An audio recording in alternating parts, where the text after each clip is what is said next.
Hi, I'm James Taylor, business creativity and innovation keynote speaker, and this is The Creative Life, a show dedicated to you, the creative.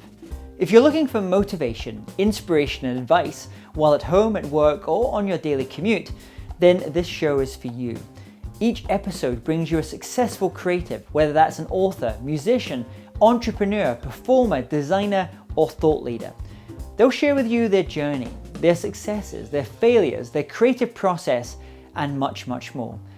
You'll find show notes for this episode as well as free training on creativity over at jamestaylor.me. Enjoy this episode. Hi, it's James Taylor here. Today's episode was first aired as part of International Authors Summit. This inspiring virtual summit reveals the secrets of making, marketing, and monetizing a best-selling book. If you would like to access the full video version as well as in-depth sessions with over 40 best-selling authors, then I've got a very special offer for you. Just go to internationalauthorssummit.com where you'll be able to register for a free pass for the summit. Yeah, that's right. Over 40 New York Times and Amazon best-selling authors, book editors, agents, and publishers sharing their insights, strategies, and tactics on how to write and market your first or next bestseller. So just go to internationalauthorssummit.com, but not before you listen to today's episode. Hey there, it's James Taylor, and I'm delighted today to welcome Derek Murphy. For the past decade, Derek has been devoted to helping authors build a huge platform quickly to crush their book launches. But he also knows more than is good for someone about guerrilla marketing, getting thousands of followers or email subscribers, and starting a profitable online business. Now that he's done with his PhD, he writes dark fantasy and runs writing retreats in castles. We're going to have to speak about that. He also creates online courses to help indie authors publish better books with less time and money. And it's my great pleasure to have Derek with us today. So welcome, Derek. Thanks. It's fun to be here. So share with everyone what's going on in your world just now. We're kind of in between. We were in Portland for the summer. My wife and I are digital nomads. We travel full time. I'm excited about going to a conference in St. Louis. I don't do a lot of fiction conferences where I actually show up as an author and not just a publishing service provider. So that's really exciting. I'm struggling to finish the last couple chapters of a book that's got to be done this week.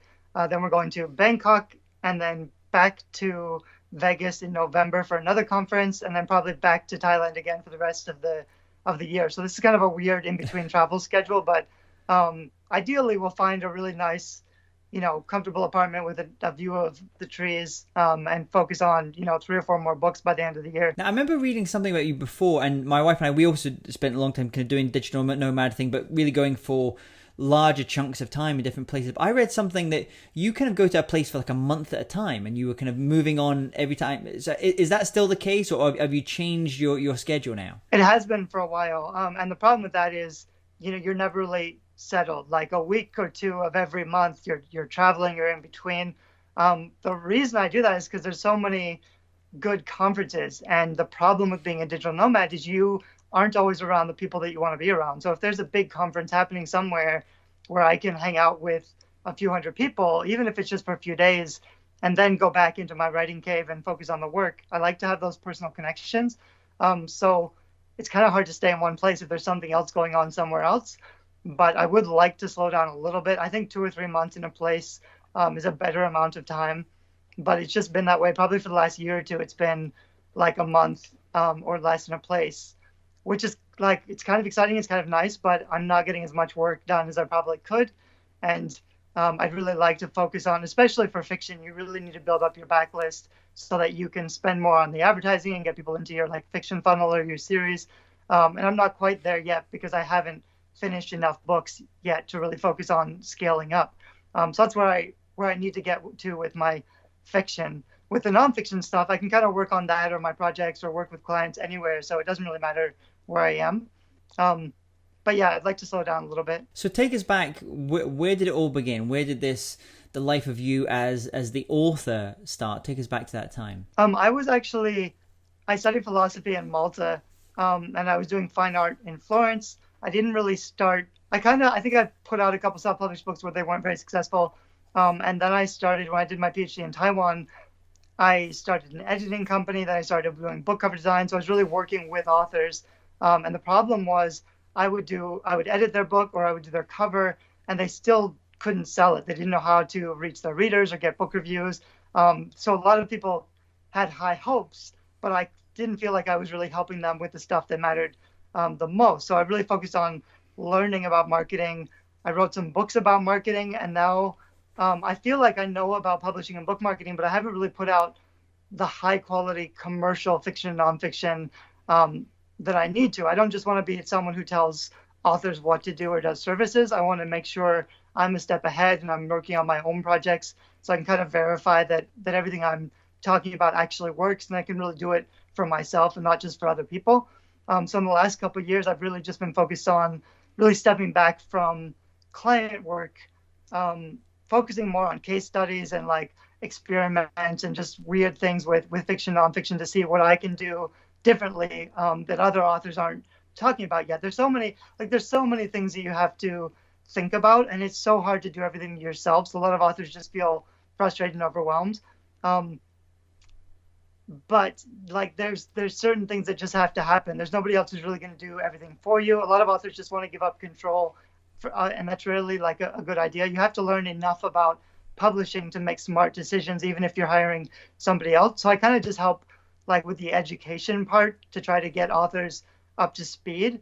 And then, I like to work on my books and they can be working on their books and we can all kind of be publishing together. I think it's a really exciting space and it changes so quickly with Amazon updates and things. So you always kind of have to be a step ahead. So when you were starting on that journey, who were the mentors that you had, either that you knew personally and were able to mentor you, or you kind of looked at from afar and you said, that's the kind of author I want to be. That's the kind of writing business I also want to have.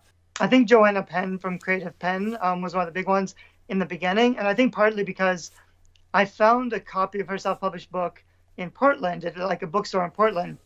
And I was really impressed that she had published in the UK and someone had bought the book in Oregon and it, ended up at a US bookstore. I thought that was really cool. So I kind of developed a relationship with her and other people in the self-publishing space, like Joel Friedlander, who has the bookcoverdesigner.com. Now there's a whole bunch of new, this is probably 8 years ago. So now there's a whole bunch of new, more cutting edge self-publishers. I think before it was kind of like a frontier land where nobody really knew what was going on. And the people who were gurus, they built a big platform because they were the first people who were really talking about things. Right now, there's a bunch of new, not exactly gurus, just people who are more involved in the self-publishing space that I've only gotten to know in the last couple of years. Oh, I should mention Mark Coker also. Mark Coker from Smashwords is another big. Yeah, we've had him on this. I just spoke to him today. Really insightful in terms of how things, are changing, moving, as you say, moving all the time. Right. I'm going to see him next week. Actually, we're on a panel together at a writing conference.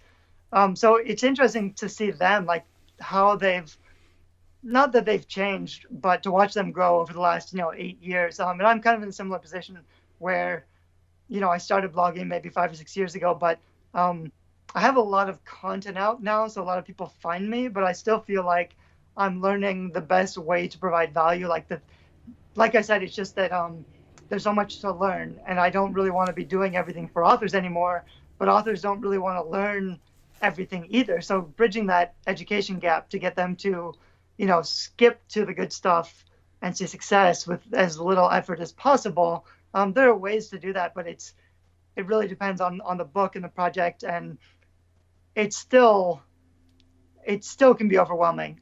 Even for me, even when I'm launching my own fiction, I'm not doing everything perfectly. It's still a bit of a struggle to get the results that you want, unless you really have to do everything pretty well to be able to be successful.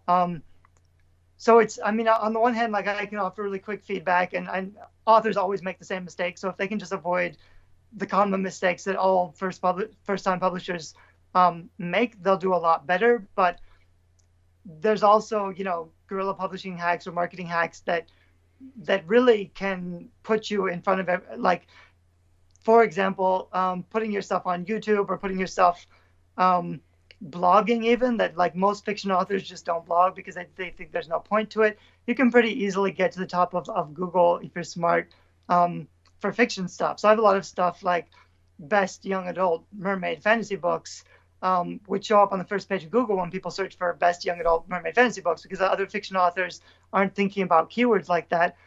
So I do stuff like that with content marketing that works for business. It's basic business entrepreneur stuff that's common knowledge, but most writers don't do that, or they don't know about that, or they think it's too like they don't want to build a big platform because they think it's not worth it. But there are things that can take a few weeks of effort, and it'll work for you for years to get visibility. So I try to kind of steer people towards that rather than PR. A lot of authors just they're not ready for PR. And I talked to somebody today who, like, she said she spent an obscene amount of money on PR and she only sold like 66 books, because that kind of stuff just doesn't really work. One thing that I kind of heard about you first is, and something which obviously does have an impact upon book sales, is cover design. Now, it's interesting because you've kind of changed your model. You obviously working with authors on creating great cover designs, because we hear time and time again how important having a great cover is for selling your books. But you've actually your model's changed over time in terms of how you work with clients on the cover design. Actually, it's kind of we're going a bit meta now, but you're kind of almost kind of giving them the tools so they can design now, I believe. Yeah, and it's kind of weird because on the one hand, people say authors shouldn't design their own covers, and that's kind of true. You should get a professional. It's the most critical thing, the most important thing, especially for fiction. It's going to make an enormous difference. Like everything else you do, whether you're asking for reviews or you're reaching out to influencers, no matter what you're doing, the cover is going to make such a huge difference. So it really is critical. And I know other people think I'm doing a disservice. And I worry about that sometimes. If I teach authors how to do it themselves, then I'm not really helping them, because they're going to get a crappy cover and it's going to kill their sales. However, I don't like to say that there's a price barrier to entry. I don't like saying that, like, I hear this a lot, like, unless you can afford a cover design, unless you can afford book editing, like, you don't deserve to publish. And I don't think that's fair, because I know a lot of authors who just don't have a budget. Some people don't have, a disposable income to invest in their book when they're publishing. Or if you want to publish 10 books a year, you just can't afford to spend that much on editing a book cover design. So the weird thing is, like, I can charge a lot for book cover design. I know people will pay me for it, but there's so many people who just don't have the money, and they're going to do it themselves anyway. And I don't want them to just make mistakes. At least if I teach them, these are the 10 things that every author does wrong, don't do these things. Even if they're doing it themselves, they're still going to do a little bit better. And if they can do a little bit better and it helps them to reach their readers easier, to get started easier, that's a good thing. But also, the frustrating thing about being a cover designer is that with self-publishers or indie authors, if they're paying you directly, they're really the boss. And so most first-time authors have an idea of what they think they want on the cover, and they'll expect the cover designer to just make what they want because they're paying and they think they know what's best for their book.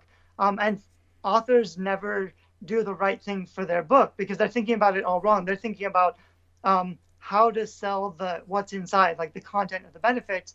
And the cover's job is only to communicate the genre and attract readers. So if you're focused on the details or the content or like what's inside the book, readers don't care about that yet. They don't know what happens in the book anyway, so they don't know what all that stuff means. It just has to grab their attention and communicate the genre to get them to read the book description. That's actually what sells the book.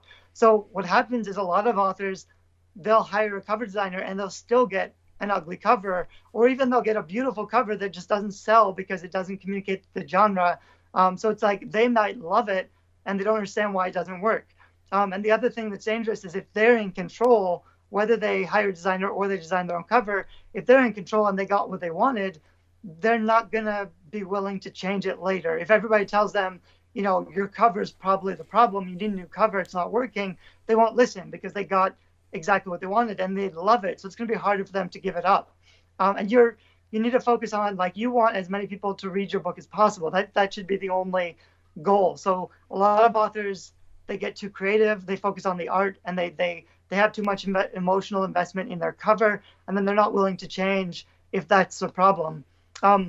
Personally, like, I change my covers 3 or 4 times a year just because I'm not satisfied. And I know that like if my sales slow down, it's not ideal to change your covers mid launch or whatever, but if my sales aren't where I want them to be, and I think the cover is probably the problem, the easiest thing to test is just changing out a new cover, and run some ads and see if my conversion goes up.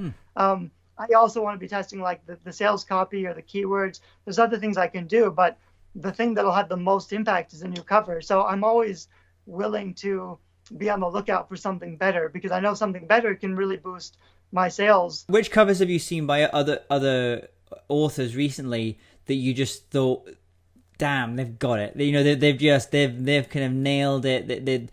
There's a perfect example of what a cover should be about. That's a tough question, actually. I think I pay more attention to book cover designers than individual authors. So like I follow the covers designers that I like, and I always see people putting out like really, really high quality covers no matter what they do, and I know they're going to sell. So I kind of prefer actually on the cover design part of it. And there's kind of a weird thing too. There's cover designers who are really good at typography, and then there's a lot of new illustrators who are really good at the art, but they're not as good at the typography, or like they make maybe pre-made covers and all the typography is the same. And it's a little bit weird because in indie publishing or self-publishing, there's a lot of authors who are doing tremendously well, and their covers aren't really like, they're pretty good, they're pretty awesome, but they're not, I wouldn't say they're my I wouldn't hold them up as like a standard for cover design, because they still get a lot of things wrong, because since they were doing the self-publishing side, and since they probably did cheap covers, and since they probably hired an illustrator, like they might have really good art, but the font's just not, super amazing. But it's hard to tell because they outsell everybody else on Amazon. They're in the top 100 on Amazon. So sometimes it can be hard to tell, like, if you just look at what's selling on Amazon, you might assume those are the best covers, and that's not always the case. So there's a little bit of a gray area between also what's like traditionally published and what's self-published or indie published.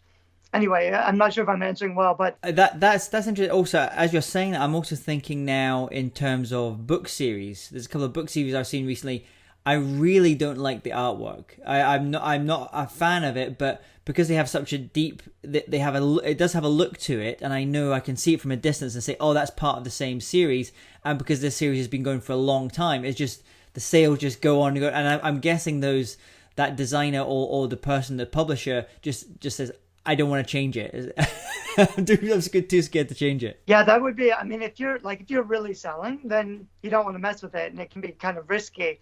On the other hand, Bella Forrest. Bella Forrest is a pen name, but she's probably making millions of dollars a month on Amazon, because like in the top 100, like 50 books are hers. She has a really long vampire series. It's like Shade of Vampire. It's like probably 30 or 40 books in the series now. And she's also started a whole bunch of new series in different kind of young adult sci-fi fantasy genres, which are probably ghostwritten, but I don't know that definitively. But she's done a lot with that vampire series. Even though it's selling crazy well, she's tested probably 5 or 6 different covers for book 1 in that series in the past year, which is something that's, I think, is kind of interesting, because you don't always see that with someone who's selling so well. They're still willing to take risk with the first cover in the series. But it kind of shows that even at that level, and especially at that level, like if you're making $1 million a month on Amazon, one cover could be an extra $300,000 or $400,000 a month. Like it could make such a big difference at that level. I've also told people, though, because there are people who like stick with the series because they don't want to, either it's a cost investment or they're afraid to change things up. And you can, like, if you have the series and you're advertising really hard and you're doing pretty well, like you may think you don't need to change the cover, but you always want the best covers you can have, and you always want to be testing. So I would say to those people, especially like if I don't know those covers you're talking about, but if they're not very good, if they're kind of ugly, I would definitely recommend, just putting in something up for the first book in the series just to see what happens. It's really easy. Like, you don't even have to tell anybody about it. You can just put it up on Kindle and see if with everything that you're doing, with a normal amount of advertising and organic visibility, whether or not your sales go up. That's something you can measure really accurately. It's difficult if you're not selling at all, because you can put up a new cover and you don't actually know if it's working, because you're not going to get a boost if you're not being seen. Like if you're in the millions on Amazon, you put up a new cover, no one's going to see the cover. But if you are selling pretty well, that's when you can see a really big increase in sales. Or sometimes not. I've changed the cover sometimes and my sales have gone down, and I know that I made a mistake. So sometimes I've gone backwards. And also, like, there are covers that I don't like because I don't think they're very well designed. So I've changed them to a better designed cover that's more accurate, and I like it better because it fits my story better. And it doesn't perform as well because the first cover was more obvious or simpler or more emotional. There's one cover that, like, I never really liked that everybody else loves, and it sells a lot better.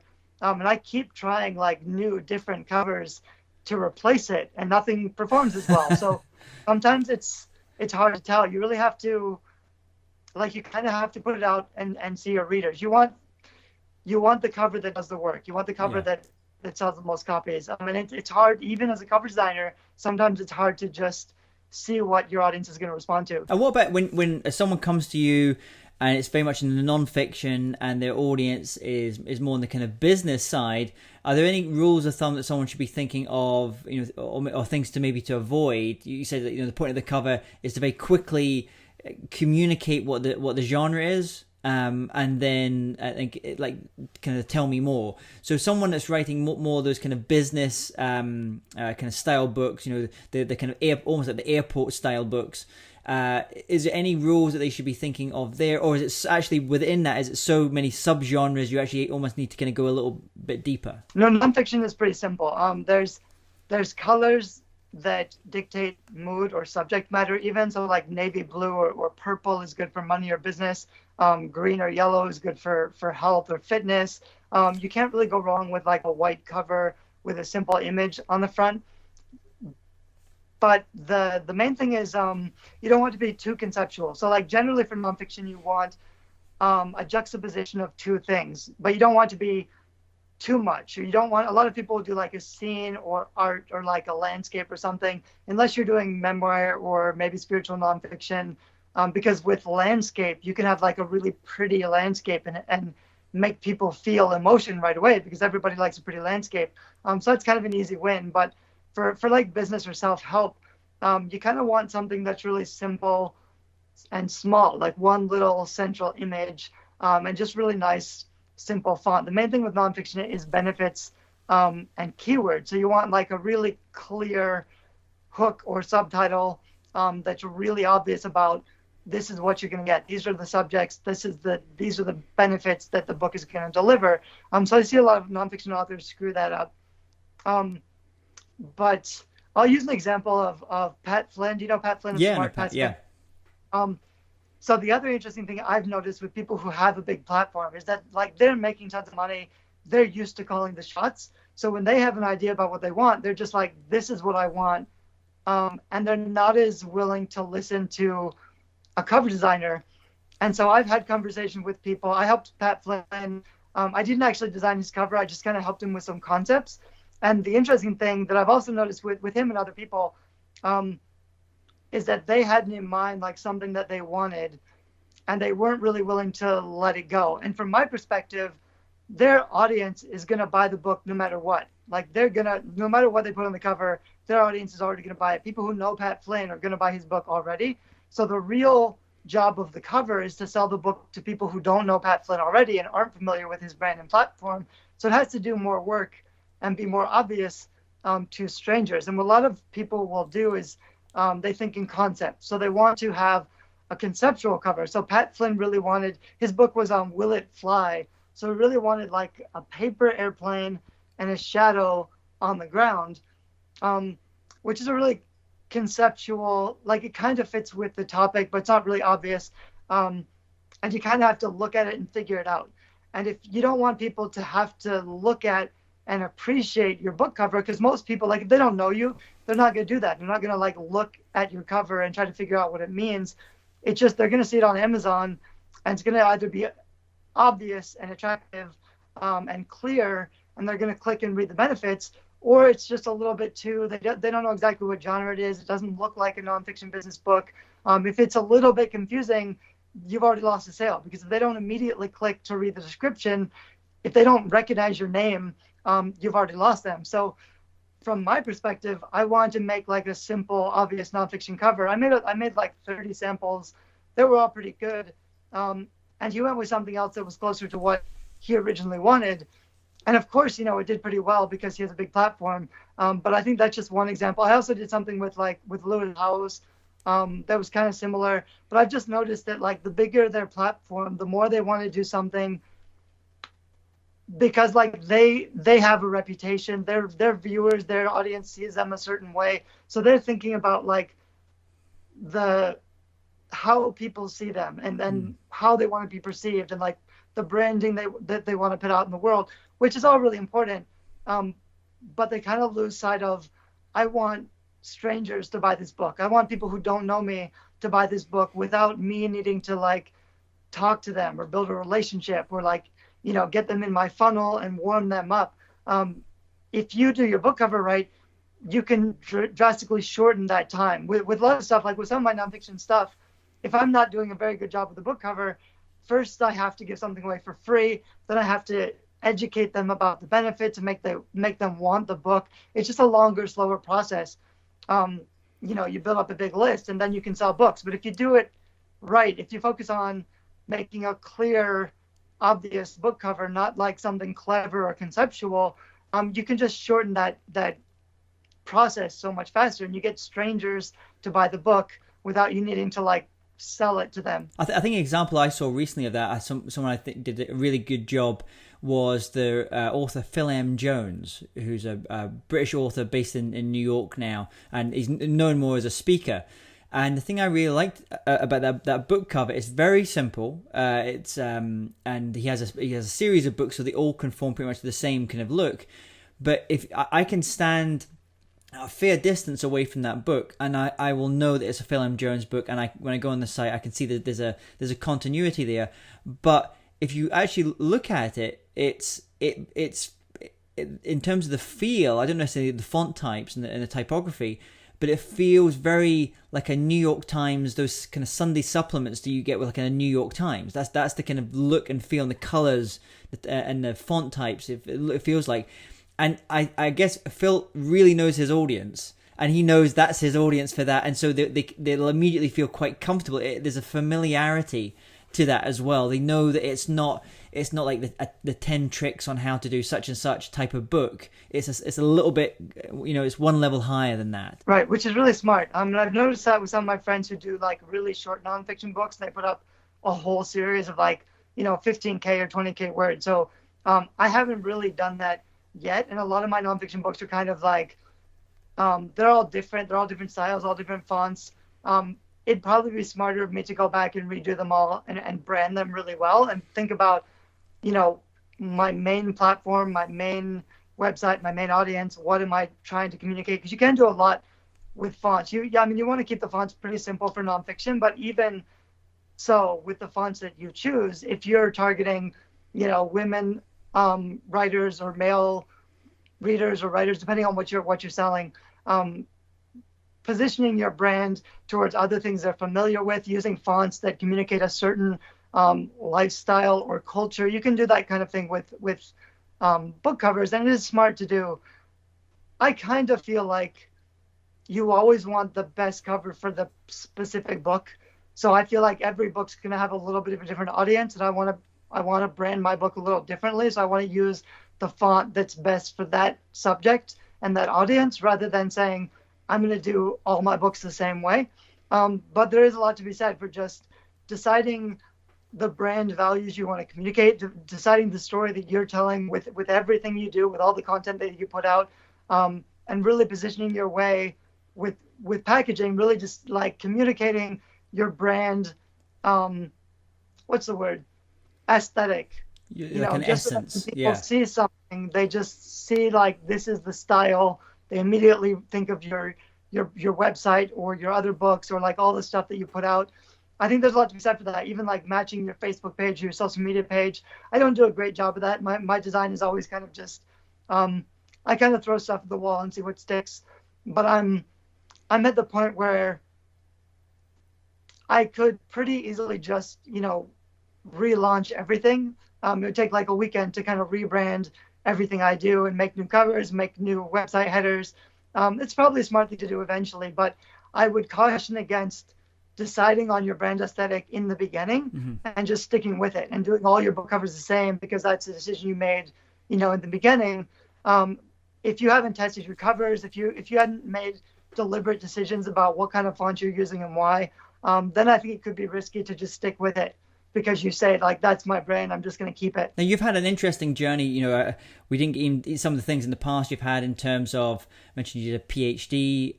Then before that, I know you studied, it was Harry Potter. There was a connection. I remember you at university, you were looking into the work of Harry Potter and doing philosophy, and then being in Taiwan, being this digital nomad, working on the book design, then working on marketing, helping other authors market and sell and build their platforms. But has there been a key aha moment or a key insight that you've had along this journey where you really decided this is the work that you want to do, this is what you want to put out in the world, this is what you want to create? Yeah, it's kind of weird. Two things. I would love to just be writing my own books, so really I want to focus more on, I put out like how-to books to help other people do stuff, and that's very useful. But the value, I used to complain that content and like how to, like practical application, this is how you do the stuff. For me, that's the most valuable thing because that's exactly like the step-by-step process. And I used to complain that people actually value anything that helps their self-confidence, basically, like the kind of idea-based books, like the 4-Hour Workweek, that doesn't actually tell you how to do it, but it gets you excited about the process. Or the War of Art, for example, it's another one. Like, it's more on principle. It's going to get you. It's a mindset shifter. Right, which I've written a lot of blog posts about Stephen Pressfield and the War of Art, because it used to really frustrate me, because I think a lot of the stuff in War of Art is actually pretty bad advice, because it helps authors have confidence to finish the work. And the problem is everybody's finishing work that nobody wants to buy. They're finishing work that they believe in, that they like, because if you follow your passion, if you do what's fun or what's easy, it's not necessarily going to matter to other people. For me, the big insight of my platform, Creative Indie, is that if you want to make money, and if you just want to make good art, I think good art has to resonate with other people. I think it's a lot easier to get paid for producing art, and it's also easier to produce better art if you focus on the market, if you focus on who actually wants this, what value am I providing. If you do that deliberately, you can make things that people enjoy, that's higher quality. I think it's a shorter path to making better stuff, to being a better artist, a better writer. For a lot of writers, that's kind of blasphemous, because they read The War of Art, and a lot of books just say, don't worry about the market, don't worry about other people, just write for yourself, follow your passion. So the problem is, for me, I was a service provider. So like 98% of the time, almost every author finishes a book that nobody else wants to read, because it doesn't follow the rules. It's not well structured. They focus too much on the individual sentences, and like they love it. So they assume it's going to be successful because all these books they read told them that if they just followed their passion, it would be successful. So the weird thing about self-publishing, actually the publishing industry in general, is that it's a multi-billion-dollar industry, but the authors aren't making the money. It's all the service providers who are making the money. It's because everybody's publishing these books that nobody else wants to read. So the challenging thing for me is all these other books that say just focus on doing the work, and focusing on like helping people, supporting them with the confidence and like believe in yourself. And for me, that's not the most valuable part. For me, the most valuable part is like, how to write books that sell, how to structure books so that readers love them, and share them and talk about them, writing good books. I think it's hard that for authors, if they have to fulfill both of those roles, I think that's when it becomes more. I mean, think about other great art. I mean, Mozart, for example. Well, Mozart was kind of lucky because he was a great artist. He had a patron, but he also had his father, who was a basically a marketing machine for him. So you'll often find that Julia Cameron would call them shadow artists sometimes. Those yin to your yang, the people that can have that.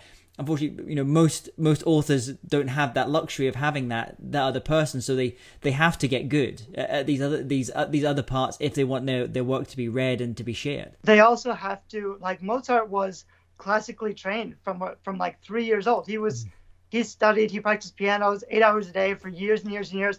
A lot of writers, the writers who believe in following their passion, they also usually believe in writing slowly. Writing high quality comes from slow art.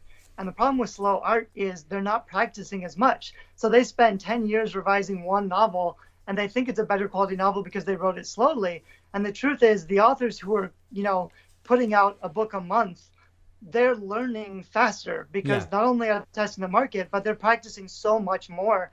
So there are people who believe their work is better quality because they wrote it slowly, even or especially if nobody else wants it, because they believe that the best art transcends the market. So they think like, okay, I wrote a great book, but it's not my fault that nobody else likes it because, it's too good. It's like people don't appreciate it. They don't get what I was trying to do.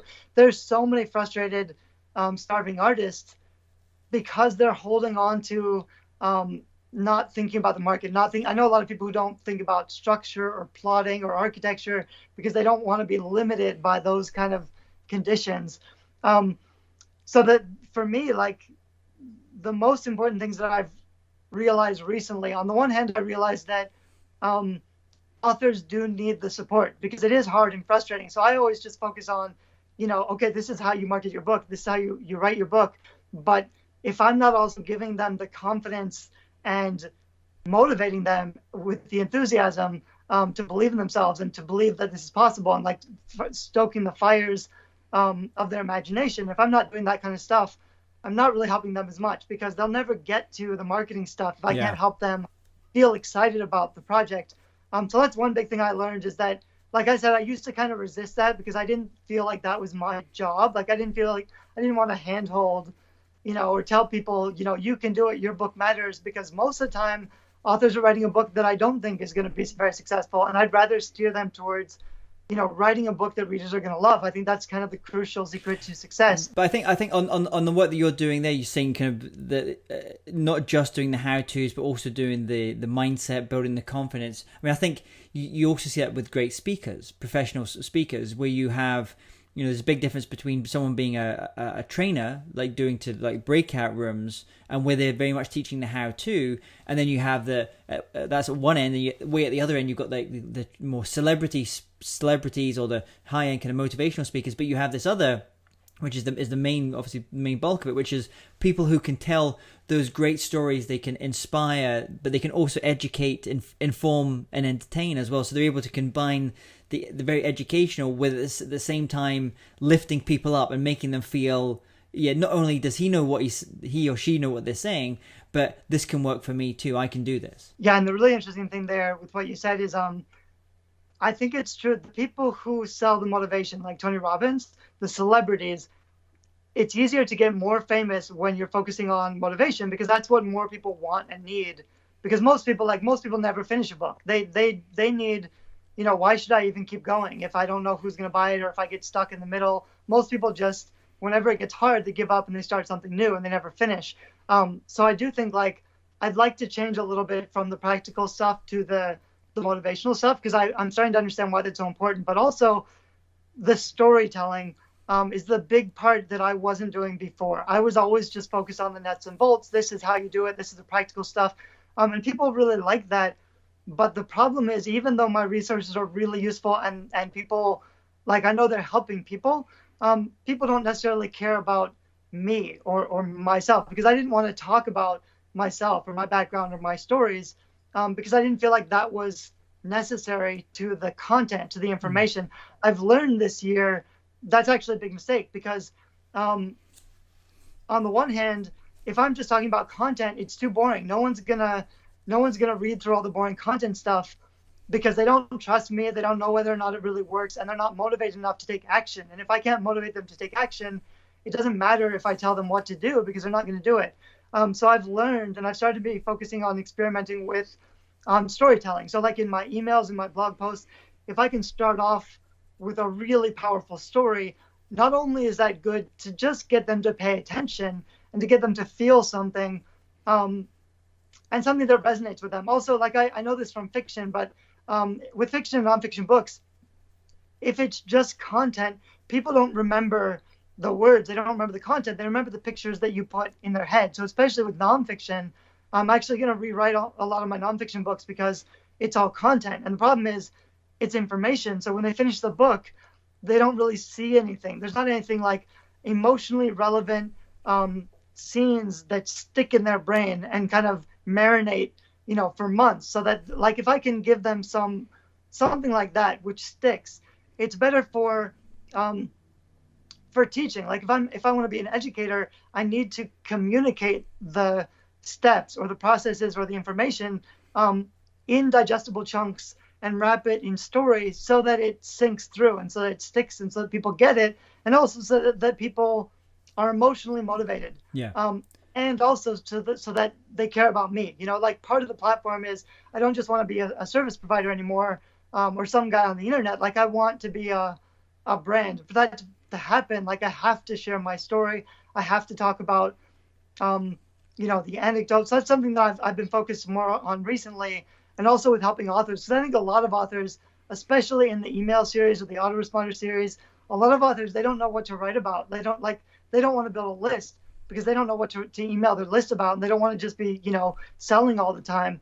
So I think it's a really powerful tool, and especially like in the last year or two, this has already been a huge shift for most entrepreneurs. Most online entrepreneurs have already started to focus on storytelling and the power of story, and brand trust and stuff, because advertising and marketing just doesn't work so well anymore. But authors are a little bit behind. So a lot of authors, like they're still stuck at building their platform or like communicating directly with readers or getting their readers to care about them as individuals. I think that's where story can be really powerful. I think that there's also something else there about, you're saying like, there's the kind of how-to, the very educational side, and then the story. But actually, stories are one of the best ways of transmitting knowledge over generations as well. And the other thing that I find can sometimes happen if you teach very, do this step by step, this then this, which is great for certain people. The problem can come when things change, the market changes, or the industry changes, or the way that do things changes. If they don't have the principles, which are often taught through stories or parables, they don't have those first principles. It makes it much harder for them to adjust then, because all they're doing, and I can say this, and I do a lot of stuff with music, and so if you just teach people how to do basic tab, to put the finger there, then there, like the how-to stuff, that's fine. But the problem is they can be stuck in those parts of the fretboard if they're a guitarist. So you actually have to teach them higher level principles sometimes, often through stories, so that they can actually expand out. It's still educational, but you're just taking them in a slightly different way, because you're wanting them to be able to, this marketing tactic that works now, when it doesn't work anymore, that marketing tactic, there's still some key principles in. Like a key principle is, probably have your own platform, build your own platform, control that relationship with your reader. I mean, that's a core, you'd imagine that's a kind of pretty core principle. But, how you build those relationships will change over time. And something really interesting also with my, I have a book on guerrilla publishing, and I've just focused on the practical, like book launch kind of things. And the trouble I was having is that the vast majority of authors, they don't want to write to market. So even if like they want to write art and they want to write it for themselves, and then they want to sell it afterwards, and there's this huge disconnect between what they've written and the actual market. So I was just telling people, write books that sell, like write books a certain way that readers like. And for the majority of authors, they tune me out immediately because that's not what they believe in. So I was, offering them something that they didn't want, even though my system works and, if they buy into it, they can sell more books. There's a huge amount of resistance. And I can't change what people believe, or at least before, like I can't just tell them they're wrong and they have to use my system. I have to meet them where they are and kind of alter how I'm communicating my value in a way that still resonates with them. And I figured that out this year. And like you said, like instead of just diving into the practical stuff, now I spend a lot of time kind of helping them to see how writing books that more people like is the way to write better books, the way to write like high quality books that last centuries. It's just not going to happen unless lots of people love your work, and you can do that deliberately if you know who your audience is. If you study what kind of books they like or what kind of books appeal to them, and do it deliberately with the goal in mind, rather than just kind of doing it accidentally. So that's something that I had to learn this year, focusing on the story and also focusing on, like, you can't change the market. You can't educate the market to like what you have. You have to position what you have to resonate with what the market is looking for. Now, as we start to finish up here, I'd love to know if there's any tools that you would recommend, especially to that new aspiring non-fiction writer, tools that they can use in terms of, for writing, in terms of software, other things they can maybe use in terms of researching and marketing what they do. A little tip I picked up quickly. I was having trouble boosting my word count. So if you want to be a full-time writer, it can be helpful to write a first draft quickly, and that's really where I struggled. And I found that rather than just trying to type on my computer in my outline or my manuscript, just because I have all these notes, I got a lot faster if I use an iPad or an iPhone. And I use an app called AI Writer, but a lot of the apps will do it where you basically just have one little screen, so you only see the text you're working on. And then I use a Bluetooth keyboard. So that way, like, rather than writing on my desktop, which is where I do all my work, I can be in a different room or I can be out. And I just have like this little tiny screen and my Bluetooth keyboard, and that basically doubled my word count. So in the same amount of time, I can write, twice as many words, which is amazing, really. So that was a big hack for me. I still have to like outline carefully first, and then I say like, okay, in this little section, this is the subtitle, this is the section I'm going to work on, and I'll just do that thing. But if you do one little section at a time, even for fiction, one scene at a time, I've made a big improvement that way. Great. And what if you were to recommend one book, and we were talking about we were talking about the War of Art, actually not that probably not being on your book recommendation list, but a book that isn't written by you, but a book by another author. It could be on the art or the craft of writing. It could be on the marketing side.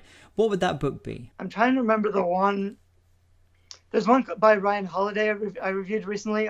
Ryan Holiday, it's Perennial Seller. Oh, that's a great book, yeah.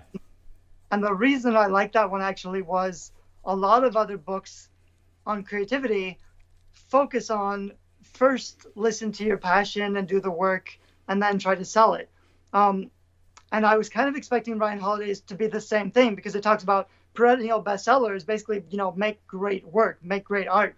But his 4-step process started with, know your audience, and make something deliberate, like to make good art, make something deliberate for the audience. Also, Pam Slim has a book called Body of Work that was pretty similar. It had a really clear step for basically, there's like the books that talk about doing the creative work, and there's the books that talk about being a successful creative person and building a creative business. And the people who are more on the entrepreneur side are better about saying it's like you have to start by creating value for an audience. If you're not creating value for an audience, your book's never going to take off. It's not going to sell. People aren't going to review it well. You can accidentally get lucky if you happen to connect with a big audience who appreciates your work, but it's much more risky to do it that way. So I really like the books that start from the position of providing value, and then the marketing is just so much easier. They focus on basically like Jeff Goins. Also, his new one is Real Artists Don't Starve, which I like in principle. It's not my favorite set because it's more a collection of anecdotes and stories. And for me personally, the books that are just here's a bunch of stories about how other people did it, those aren't very helpful for me. But he also said some really good stuff about art. And the way that people basically lay it out is you need to produce value for a community. You have to build personal relationships with your readers and also with other peers in your genre, in your subject. A lot of authors, because they believe in doing the work like for themselves, And because a lot of authors are just introverts and they don't really want to build relationships, a lot of authors struggle to, like, they don't make connections, they don't build relationships with other authors, and they don't build relationships with their readers. And that's really the most powerful two things you can do, apart from writing a book that matters to a specific audience. So like if you do those three things, that's the whole game basically. So I like the books that tell you that, instead of the books that say, there's other books. I don't want to be too critical, but another book I picked up recently was, I don't even think I can say his name, but you don't have to say his name. It's a podcast of The Unmistakable Creative, and he does great stuff. And he has a book that's Audience of One. And it's a book that resonates with authors because it says basically just write for yourself. And actually, like, I don't believe in the concept. I don't believe in the premise of just write for one person, because I think you're taking a huge risk. And there's a lot of books that say it doesn't matter if it's successful. Like if you write good art, it doesn't matter if anybody else likes it. It doesn't matter if it's successful because you've succeeded in writing good art. And I think that's a dangerous position to be in, because I think if you write good art, it deserves an audience, and you have an obligation to put it out there and to get people to read it. So the book, actually, The Audience of One, it's a great book with tons of really useful tips for, writing creative or starting a creative business. It has a lot of really good content. It was just like the premise and the title that didn't resonate with me. But once I started reading it, actually, it's really useful. So I'm going to ask you a final question here, then we're going to wrap up. I'd love to know, imagine if you woke up tomorrow morning and you have to start from scratch. So you've got all the skills you've acquired over the years, but no one knows you. You know no one. You have no platform, no previous books out. What would you do? How would you restart things? Yeah, my process is kind of opposite. So I'm still kind of writing books that I thought about years ago. And I'm at the point now where I know I can plot a bestseller so much faster from scratch. And the way I do it now, my process is basically I'll find pre-made covers first. So I'll find an amazing pre-made cover that's going to sell a ton of copies because it's just so beautiful. That's what I start with, because I know half the game is already won. And then I'll research the keywords for that audience, and I'll know what the audience is searching for. So I'll find like the 10 keywords, the most popular things. For example, right now, nothing sells better than reverse harem dragon shifters. So reverse harem is a specialized kind of romance that blew up maybe 6 months ago. And actually just, I think this month, Amazon has restricted the use of reverse harem as a keyword because it was so popular that the top 100 books on Amazon, they were all reverse harem books. And I have friends who they struggled for 6 years, and then they wrote a reverse harem dragon shifter, and suddenly they're in the top 100 in Amazon. They're making like $10,000 or $20,000 a month. So that just hitting the thing that people are actually searching for can make such an enormous difference. And that's not always the case. The nice thing about self-publishing is that you can finish a book in 3 months or 6 months. So if I wanted to write a reverse harem dragon shifter, which I plan to do, I could finish by the end of the year and still catch that trend. And it's so much easier, than trying to market. If you just position your book to catch what people are already searching for. So I do a lot of stuff like that with keywords. I start with the cover, I research the keywords, I plot the perfect title and subtitle, and even the blurb and the description. And I write the synopsis of a best-selling book that I know would sell crazy well, because that's exactly what the audience wants. If I start with that and then I write the book, I can still write the best book I'm capable of. I can still write the book that's personal and I put my heart into it, and it's something I love and I'm proud of. But just by positioning it that way, like starting from the positioning, I don't have to do any marketing. When the book launches, it's immediately going to do well because of the way that I've set it up. I don't have to do the advertising or the marketing or the building the platform, because I just built the product to sell. The audience is already there. I've never heard someone expressing it that way. That's a really interesting way of putting out a book. I'm sure that's got a lot of minds kind of turning just now as people are listening and watching this. What about I know if people want to connect with you. You have some incredible courses. You have some amazing resources on your site as well. If people want to learn more about that, where's the best place for them to go and do that? I have a free book on Amazon that's Book Marketing is Dead, which is just basically like, don't use spammy promotional tactics that don't work, build relationship with readers. That's kind of the main point, but it's important because so many authors, they just get desperate and start spamming the internet, and it just doesn't work. But then my main platform, Creative Indie, is where I kind of always post the latest case studies and stuff. And I have you can get a free copy of Guerrilla Publishing, which is my more recent book marketing book. I think it's creativeindy.com/GP for Guerrilla Publishing. And that's a free book. That's pretty good. It's kind of basically how to write books that sell.